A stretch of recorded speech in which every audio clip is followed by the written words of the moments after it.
విఘ్నేశ్వరుడి యొక్క పూజ అంత తేలిక. ఆయన మరి విఘ్నేశ్వరుడు పార్వతీదేవి యొక్క కుమారుడు కనుక శ్రీ మహావిష్ణువుకి మేనల్లుడు అవుతాడు. మేనమామల ముద్దు మేలైన ముద్దు. ఓసారి ఎందుకో వైకుంఠానికి తీసుకెళ్లాడు. మేనల్లుడు కదూ, సంతోషంగా తీసుకెళ్లి అక్కడ సుదర్శన చక్రం పెట్టుకున్నాడు.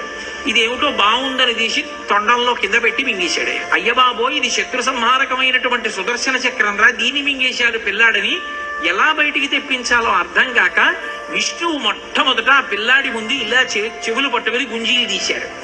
గుంజీలు తీస్తే మామయ్య అదేమిటి అంత విచిత్రంగా కిందకి మీదకి ఊగుతున్నామని పడిపడి పకపకా నవ్వాడు.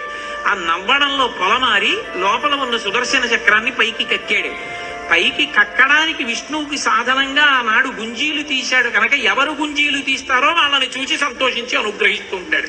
ఇప్పటికీ మీరు పాండిచేరి వెడితే పాండిచేరి రోడ్డు అంతా కూడా గుంజీలు తీస్తూనే కనపడతారు మీకు. విఘ్నేశ్వరుడి యొక్క పూజ అంత తేలిక.